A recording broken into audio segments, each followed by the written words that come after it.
Doble tiempo. Pues es que se va. Aquí usted se pone muy estricto allí como debe de ser.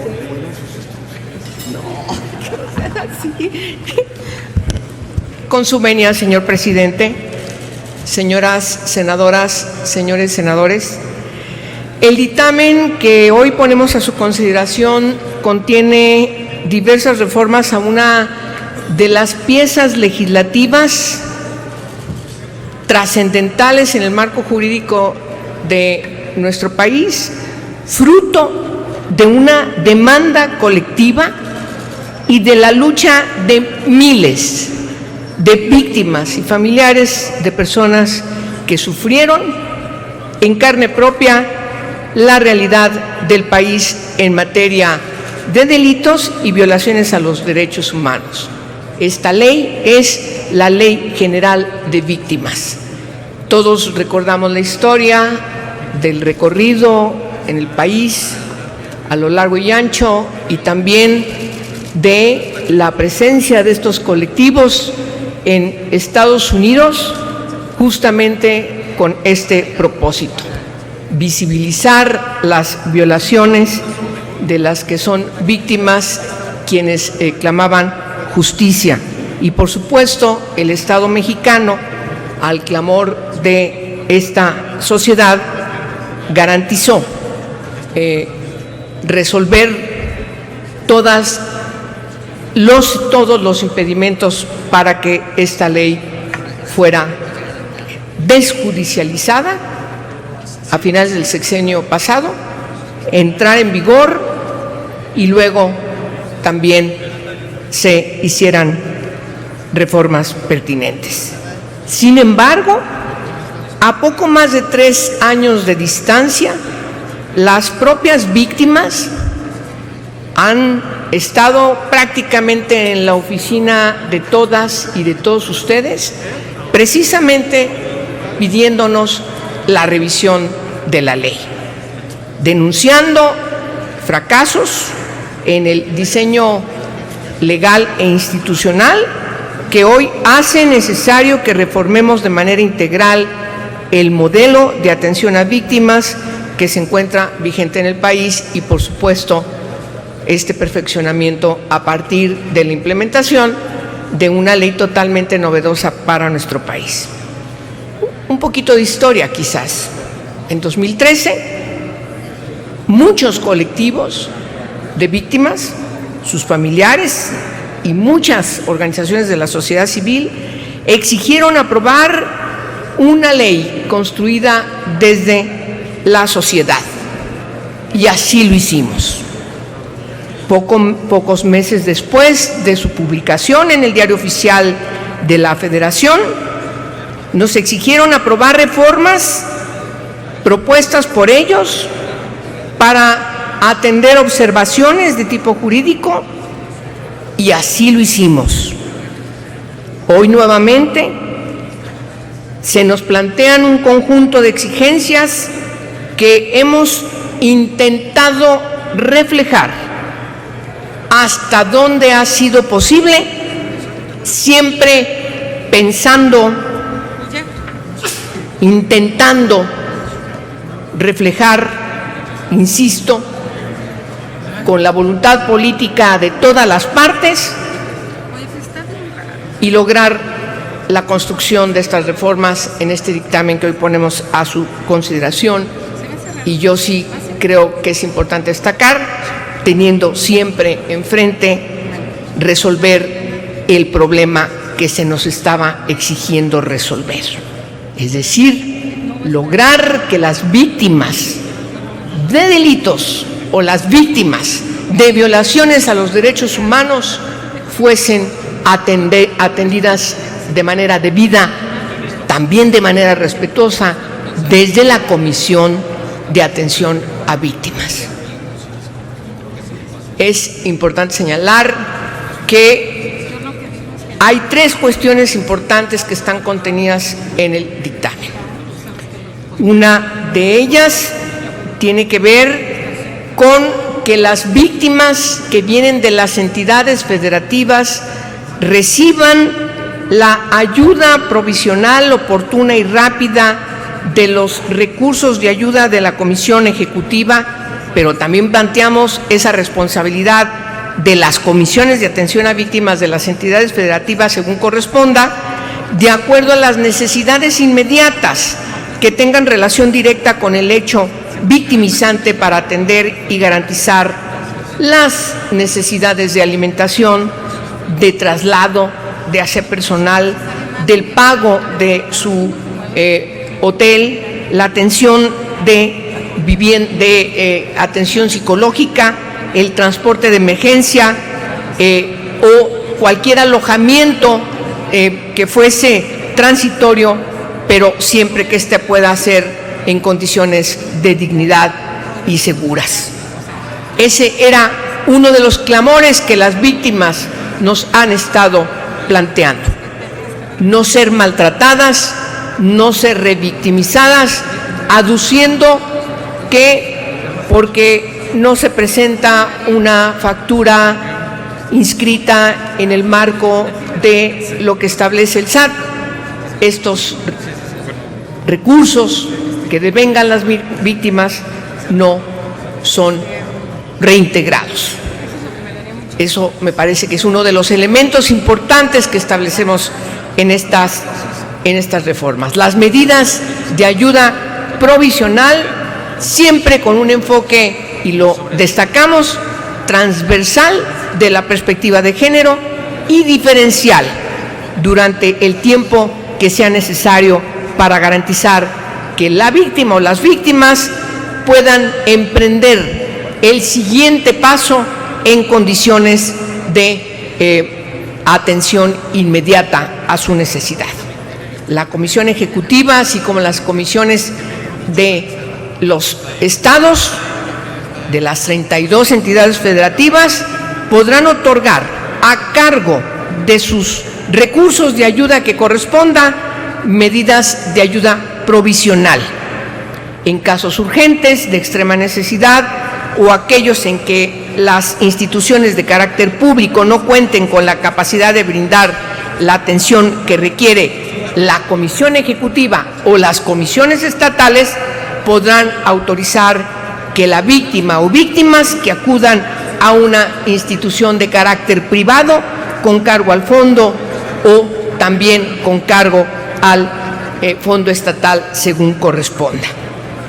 En este sentido, es importante destacar que las reformas inscriben de manera puntual, de manera enfática, esta atención.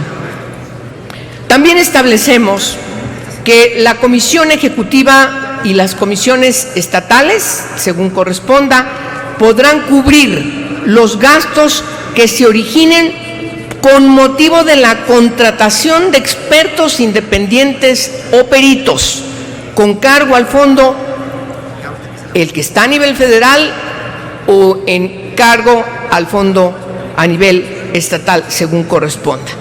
Pero también atendemos que México está en un proceso de formación desde las universidades de especialistas en estas materias y, por lo tanto, establecemos que estos pagos a estos expertos, a estos peritos, podrán ser excepcionalmente también extranjeros en el caso de que no haya mexicanos especialistas en estas necesidades. Es importante esa reforma. No menos importante es agregar que los servicios a que se refiere la presente ley tomen en cuenta si la víctima pertenece a un grupo en condiciones de vulnerabilidad, sus características y necesidades especiales, particularmente tratándose de los grupos expuestos a mayor riesgo, como es el caso de niñas, niños y adolescentes, mujeres, adultos mayores, personas con discapacidad, migrantes, indígenas, personas defensoras de derechos humanos, periodistas y también personas en situación de desplazamiento interno. No podrá negarse la garantía de ejercer los derechos que protege este artículo, donde establecemos estas características, a ninguna víctima que se encuentre fuera de su jurisdicción de derechohabientes. Especificamos que las autoridades competentes del orden de gobierno que corresponda cubrirán los gastos relacionados con los apoyos de traslados de las víctimas, que comprenden los conceptos de transportación, hospedaje y alimentación, cuando la víctima tenga que trasladarse por las siguientes causas. Primero, formular denuncia o querella a efecto de que tengan reconocida su calidad procesal. Segundo, desahogar diligencias o comparecer ante el Ministerio Público, sus autoridades auxiliares, o bien para acudir ante las autoridades judiciales, las comisiones nacional o estatales de derechos humanos u otra autoridad relacionada con los hechos victimizantes. Tercero, solicitar a alguna institución nacional medidas de seguridad o protección de las autoridades competentes cuando la víctima considere que existe un probable riesgo a su vida o integridad física o psicoemocional. Y cuarto, recibir atención especializada o de tratamiento por alguna institución nacional, pública o privada, cuando así sea autorizado en términos de lo que referencia la propia ley. En caso de que las víctimas, las comisiones de víctimas no hayan cubierto los gastos, las víctimas en los ámbitos locales, la Comisión Ejecutiva, de conformidad con los lineamientos que estamos planteando en estas reformas, podrá brindar la ayuda a que se refiere estos preceptos que yo acabo de mencionar, con cargo al fondo. Es importante subrayar que lo anterior no exime de su responsabilidad a las comisiones estatales de víctimas de las entidades federativas, pues éstas deberán reintegrar los gastos en términos de lo que también previsoriamente establecemos en el artículo 81 de estas reformas. En caso de incumplimiento al reintegro, la Federación compensará el monto respectivo con cargo a las transferencias de recursos federales que correspondan a la entidad federativa de que se trate, y la Comisión Ejecutiva dará aviso a la Auditoría Superior de la Federación, y en caso de incumplimiento de la entidad federativa. Esta es una reforma trascendental. Impedimos que las víctimas de las entidades federativas que hoy llegan a esta Comisión Ejecutiva y que no se les puede atender por el Fondo Federal, hoy deben ser, y así lo decimos en el adendum que estamos presentando, no es podrán, deberán atender a las víctimas de las entidades federativas. ¿Qué pasa con los recursos que deberían estar saliendo de las arcas de los fondos creados por cada una de las 32 entidades? Eso no debe ser preocupación de las víctimas de las entidades federativas, tanto víctimas de delitos como víctimas de violaciones a los derechos humanos. Ya basta que revictimicemos, y entonces Hacienda debe hacer lo suyo. El sentido, el objeto sustantivo de esta ley es que se atienda a todas las víctimas de las entidades federativas. Estas reformas, por supuesto, facilitan a las víctimas la atención que el Estado debiera obligarles, pero al no estar concretándose esta petición, pues son hoy atendidas y deben ser atendidas por el Fondo Federal. Volvemos, señoras y señores, a los términos del artículo 1 constitucional. Cuando se orienta desde su transitorio en la reforma del 11 de junio de 2011, la gran reforma en materia de derechos humanos, volvemos a vindicar ese artículo y atendemos a todas las víctimas del país. Eso es muy importante refrendarlo. Ahora bien, puedo seguir hablando de todas las bondades que tiene esta reforma. Hemos enfrentado muchas dificultades, muchas. Sin embargo, nos parece importante que hoy logramos pasos trascendentales. No logramos todo, ya lo dije. Puedo señalar uno: desplazamiento interno. Nosotros presentamos iniciativas, el senador Yunes y yo, enfatizando en el desplazamiento forzoso interno. En la negociación no quedó forzoso, pero queda el desplazamiento interno, donde no se demerita cada una de las características establecidas en el estándar, ya voy a terminar, presidente, desde el estándar internacional de lo que es el desplazamiento forzoso interno. No hay absolutamente ninguna persona que sea víctima de un desplazamiento interno, ya sea por desastre natural, ya sea por violencia, ya sea por conflicto armado inclusive, o por la instalación de los megaproyectos, que no sea atendida ahora por estas reformas que, por cierto, establecemos en la exposición de motivos las recomendaciones en esta materia de la Comisión Nacional de los Derechos Humanos. Si a mí me preguntan, ¿estas reformas, senadora La Peña, vale la pena refrendarlas aun cuando haya pendientes? Yo les digo sí, porque tengo enfrente, como todas y todas quienes trabajamos en ellas, a las víctimas, particularmente aquellas que hasta ahora no habían sido atendidas. Hay otras reformas importantes, no me voy a detener en ellas.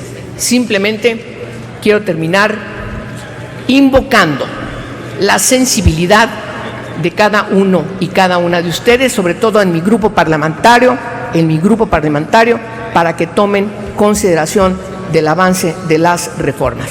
Hoy vamos a tener una comisión de atención a víctimas unipersonal. Integramos una asamblea consultiva con 9 personalidades de las organizaciones no gubernamentales. Es verdad, la CEAB es una entidad paraestatal. La ley obliga, que debió haber tenido una junta de gobierno. Se creó todo un movimiento alrededor de impedir que hubiera, de que rechazáramos la propuesta de que se integrara una junta de gobierno. Sin embargo, esta junta de gobierno, que está constituida por 4 representantes de las organizaciones no gubernamentales, 4 funcionarios públicos y quien está al frente de la Comisión de Atención a Víctimas, está acotada. No podrá intervenir en las decisiones de la Comisión de Atención a Víctimas. De tal manera que es importante señalar que aun cuando haya resistencias a la integración de esta figura, pues también tengo que decir de manera clara y precisa que no podrá intervenir en las decisiones que tienen que ver con la reparación integral del daño al que tienen derecho las víctimas de violaciones de derechos humanos y las víctimas de delitos que para el caso de la ley son exactamente igual. No es una más o menos importante respecto de la otra. Muchas gracias y perdonen que me haya llevado tanto tiempo, pero era necesario enfatizar las características de las principales reformas que hoy presentamos a su consideración. Muchas gracias por su atención. Gracias, senadora Angélica de la Peña.